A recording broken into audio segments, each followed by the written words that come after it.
Danny's a great person, and he's a very talented composer, and he's really the soul of Peter Parker and Spider-Man through his music. So is it just the horns doing it right now? Yeah. How about we just add a couple trombones? Yeah. Let's put the trombones in with them. Down low. They're holding in. No. Up.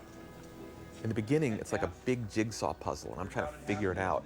And until I get those main pieces of the puzzle in place, I can't do all the small pieces. And those main pieces are my themes and how those themes are going to work. So I'll tackle 3 or 4 big scenes. So in Spider-Man, I'll pick one heroic scene where Spider-Man is flying through the buildings for the first time.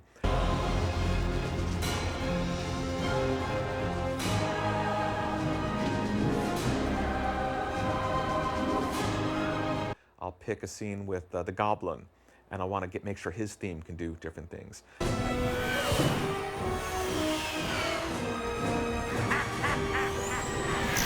I'll pick a romantic scene with Peter Parker and MJ. Maybe the first time they kiss, maybe something even a little more subtle than that. Why so interested? I'm not. You're not?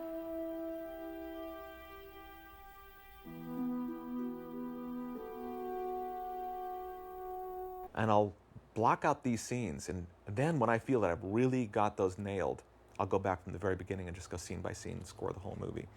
But it's such a big puzzle, I've got to know I've got my ingredients are really there and feel really confident. Also make the French horns on the downbeat of 16 instead of a quarter, make that an 1/8.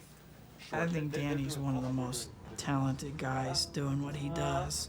I know what Sam wanted to do with the camera work is make it fun and exciting and give you points of views you hadn't seen on the film before, but not make you aware of the camera work. And I feel Danny is kind of the same way with his score. I don't feel like I'm never distracted by it or paying that much attention to it, which I think is a great compliment to a score, but really suited the picture and works as a piece. It builds well, and I can listen to it without the movie and still be moved by it.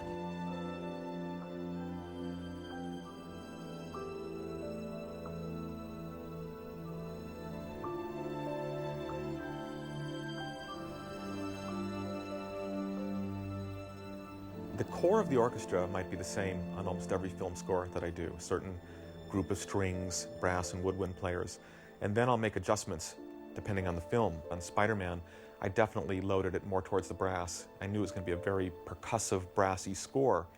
Most of the percussion's coming from my own playing. Everything from trash cans to pots and pans to northern Indian drums and African drums and everything in between going. But the orchestra itself will be relatively traditional. Itsy spider went up the water spout. Down came the goblin.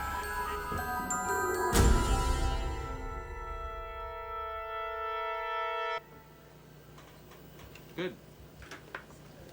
What's the next cue? I pick up on weird, subtle stuff. The Goblin, for example, I got his theme not from anything physical he was doing at all. I got his theme from a scene where William Dafoe is talking in the mirror to himself, and it's before he really knows he's the Goblin. You killed them. We killed them. We? Remember your little accident in the laboratory?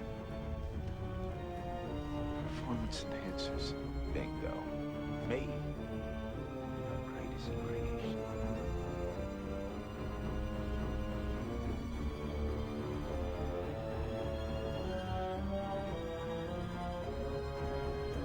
And it was that weird, twisted quality that he gave that conversation that gave me the Goblin's theme. So sometimes it's not a scene that you might think is the most obvious, but that's, to me, at the heart of the character.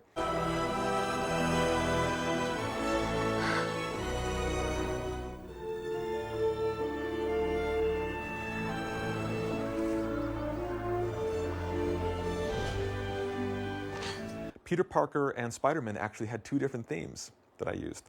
I used one for Peter Parker and one for Spider-Man. And that was a little bit of a process I went through with Sam, because first I wrote the Spider-Man theme. I thought that was very clear. That's Spider-Man, a hero, swinging through buildings and saving the girl.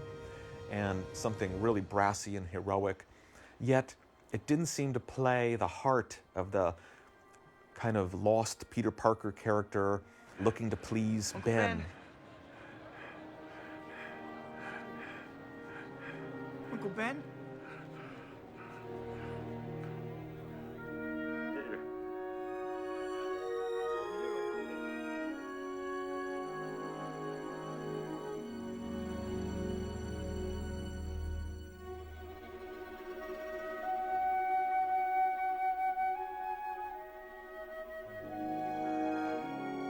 That was the struggle. It's like, this theme is working for Spider-Man, but it's not playing that heart of the character. And then I found a variation on part of Spider-Man's theme and spun that into a whole different theme, which became Peter Parker's theme. And then once I got that, I realized, wow, it's like, it really, there's two sides to the character and two different themes that seem to play them. Sam was like really, really happy at that point because that's what he was looking for in the film. I will never forget these words. With great power comes great responsibility. When Peter Parker finally becomes Spider-Man by the end of the picture and accepts his responsibilities, the responsibilities that come with great power, I hear the music finally soar in a complete theme. And when the chorus kicks in, it's just very moving to me, and I feel that he has fulfilled his destiny.